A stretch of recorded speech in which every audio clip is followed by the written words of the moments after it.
Good morning. Welcome to a morning outlook. This is Kim speaking on Friday, the 11th of March. So, what we got in store for today then is a good question. I was so busy looking at everything else, I hadn't picked up the calendar so far. So, here goes. Let's have a look at today. So, today the races we have. Just a Canadian unemployment data is actually it's a consumer sentiment. It's not really a big mover for the US these days. I'm surprised they've got it in red. However, consumer the non-farms effectively for the Canadian dollar might create some volatility with that later. So that's what we've got to look forward to there at the moment. A quiet day after the European ECB meeting, which really didn't do anything different to what anyone would have expected. And I'm just sort of showing a 4-hourly chart here. You can see the 4 hours but it was within, and it did very little indeed. So let's just go back out and look at these currencies first then. And you see yesterday, after the solid old day we'd had on Wednesday, yesterday selling off, this morning already kicking back off a little bit here. I was just looking back into my regression chart. It's bang in the middle of the averages here. Effectively, it's sitting there. It's erring on the bearish side overall. Looking down at the 60-minute time frames, well, this morning it's just consolidating here, and it's a question which way. It's got a daily pivot above. Move up into that. Might see more bullishness continue through. Won't be confirming a lower high or a higher low or anything like that at all. So it could also become a sell point. Likewise, the break of the lows here, yesterday's close, etc., and lows just underneath that could see it should suggest further downside. So that's really preferably on the downside I'm looking for today. I'm still in the mood of selling into any retracements. You see the divergence across the highs here, so it was a week old move there. Sorry, just going back a little bit, and you can see the divergence on the RSI here in terms of these two highs. So it's a weakish move. I'm just looking at so much more from the 4-hourly picture, and to me it looks like it's got further downside. So it gets my vote for the downside today. The pound, well, the pound yesterday, it surprised me at times. It's done a complete outside bar there, looking pretty bearish where it's sitting at the moment on the dailies. It's really just looking soft and soft, I think is the term. I can't see a reason to get too bullish on this. If it pushes up for the pivot, which is possible, I'd rather be selling it at the moment into the pivot rather than doing anything else to it. Yesterday it managed to finally break down. It was quite mid-afternoon-ish. It broke down at 2 o'clock on the after the ECB, around that sort of area, but just carried on going. At the moment, to me, it still looks like it's got, as I say, further downside. I would be betting more likely to hit the S1 than the pivot at this stage, and it's moving quite strongly. Dollar yen. So yen finally breaking out of these highs here. It's confirmed a higher low by doing so as well, a more significant higher low as I call it. Bearing in mind they're more significant moves, the prior highs here.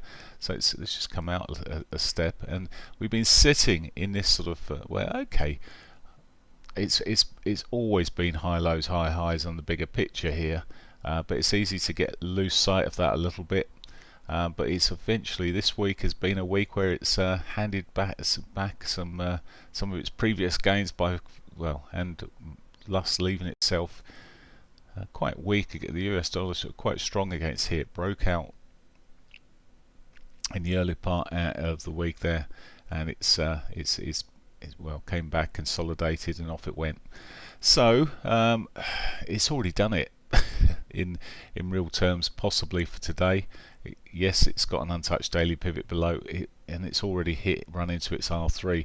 Probability is not great, although these pivots are rather pinched. It's not great that it will run up a lot further, but might just be one of those outlier days. Aussie dollar. The Aussie dollar, where are you, Aussie? So the Aussie dollar looking a little bit more promising, which I'm glad, because I'm in a short which involves the Aussie being the long side.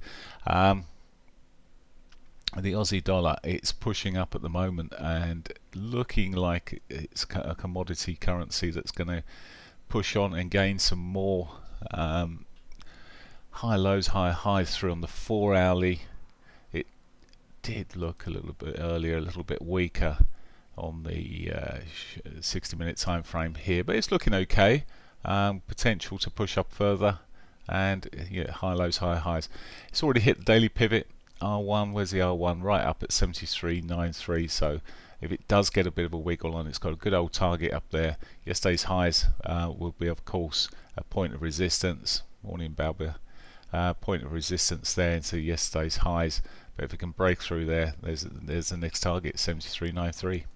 Okay, that's Aussie. Canadian dollar. Canadian dollar, it's okay. This is, remember, US dollar, Canadian dollar. When I talk about the Canadian doing well when it's coming downwards, it's strengthening. So it is it has been for a couple of days. It's still in this horrible range though. I have a strategy that runs on the Canadian dollar, and that's about it. To day trade it, otherwise it really makes me scratch my head a lot at times. And yes, it's got these lower highs coming through consolidation, and if anything, I'd be pointing further downside on this. Divergence into the heights is working out here, so it's a sort of quite a key support level sitting below at 127.50 ish. Okay, not a lot more to say on it. It's a widowmaker's in terms of a lot of its moves. The Canadian dollar, it gets people really excited, but if you've got to be careful. Right, gold. Let's look at commodities. Whoops, that's not gold, that is though. So as it's Friday, we'll look at silver as well. Morning, Upton. Right, so where are we going here then? Gold. Gold's been shoving up. Okay, quite a correction on Wednesday. Yesterday, really didn't get much of a move. Technically here, it did put that lower high in here, and it's on the 4 hours, and maybe that was the finish of the move. It's sort of done this sort of little 5-way retracement. I'm not sure if we're going to get a bigger correction overall on this. A break back above that 2009 area would be much more bullish, and that, well, the correction could be still running up there, but I'm just really I know it's a current candle I'm putting this bar across here, but I'm just looking here and thinking, if this is a bigger correction, we could be in like if this was the A wave, if we're in a B wave, it could be correcting a little bit more and then fool everyone and run over for the C. But so you've got to be a little bit careful, but overall there's no reason why gold should be selling off massively at the moment. Peace in Ukraine, and I think you'll see it drop quite quickly.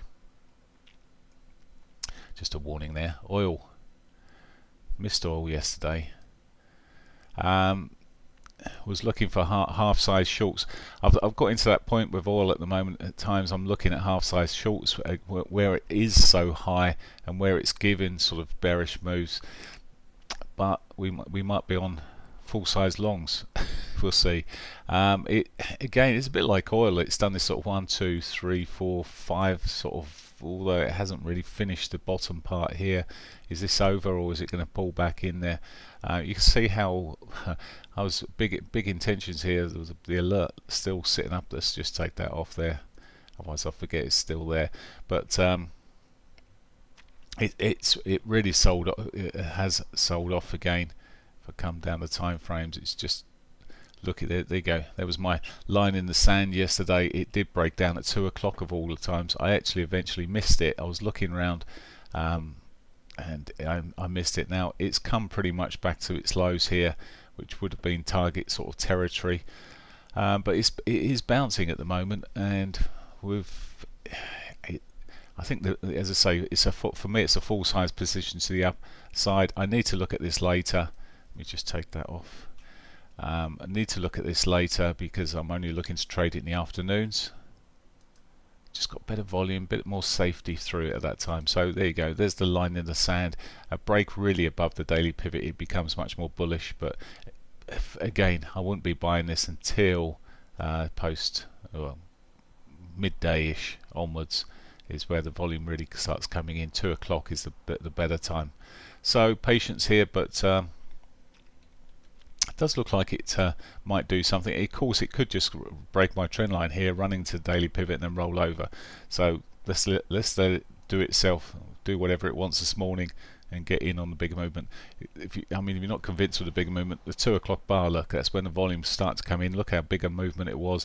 Follow through, even though it didn't hold on to that downside on that next bar. Again, bigger bars than the ones in the morning session. So volumes coming through there, much more flow. Right, okay, anyway, that's oil. Let's get on and look at let's go on to crypto.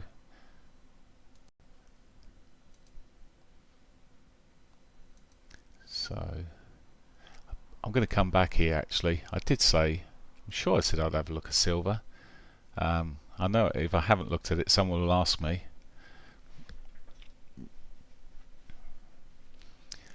Okay, silver. Let's just come back out there then. Silver, I'm being asked on this quite a lot anyway. Well, silver, slowish here. Pushing up higher than 26 becomes a bit more. Again, it's a bit very similar to gold. It gets bullish above $26, 26.06. It gets bullish for me on that, and it looks like it's got more of an oomph in it. But likewise, actually, you look, the 50 MA is as good as anything else. A break below that could see us coming back. We've still got the weekly pivot untouched below and could be a target. Right, okay, I just thought I'd throw silver in there.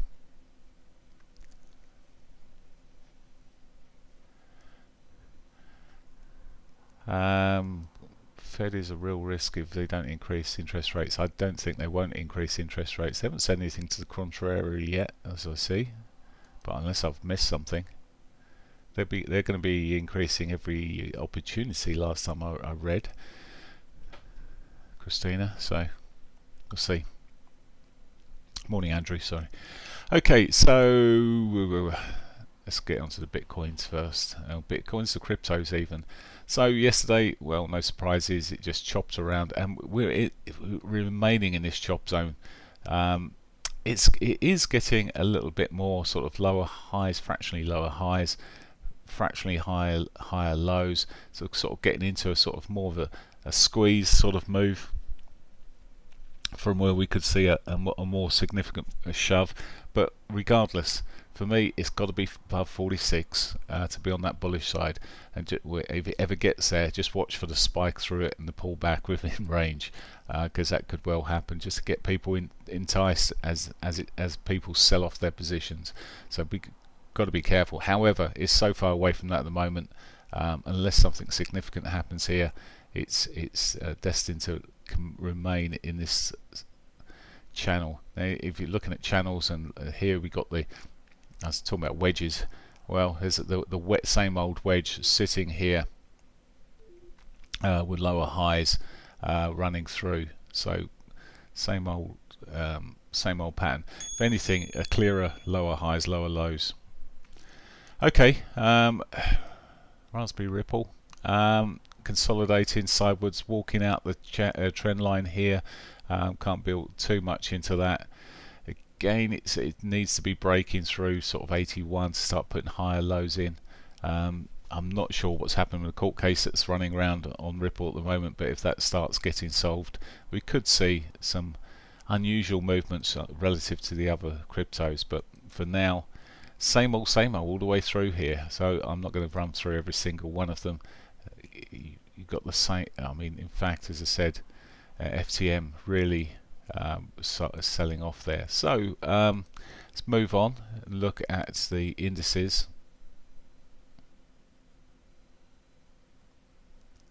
Starting off looking at CSI 300.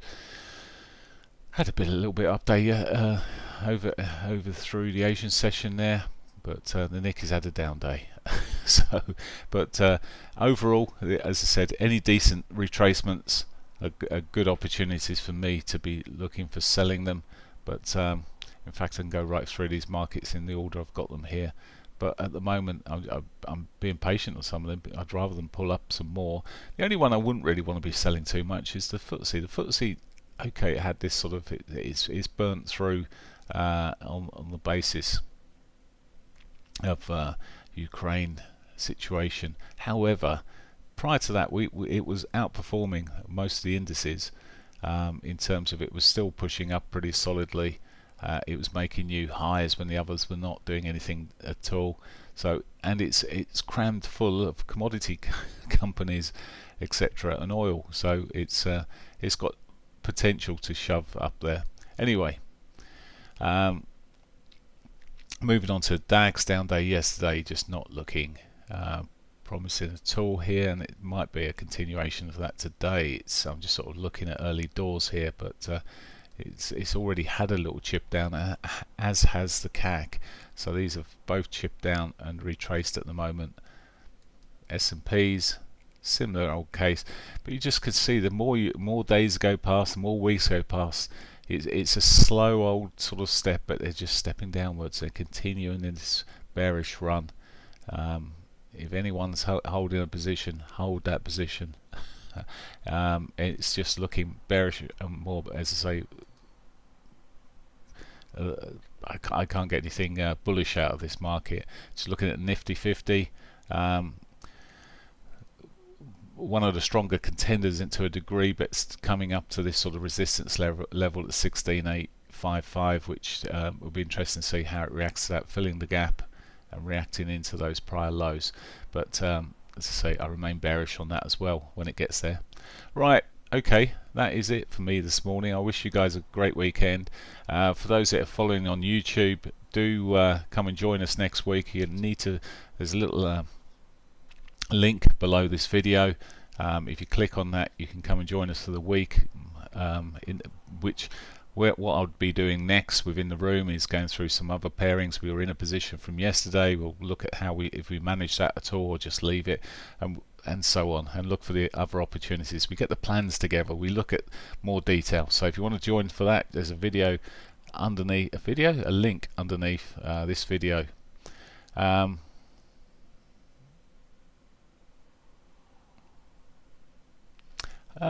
Christina, possibly, but I don't think the Fed won't do anything. Right, thank you.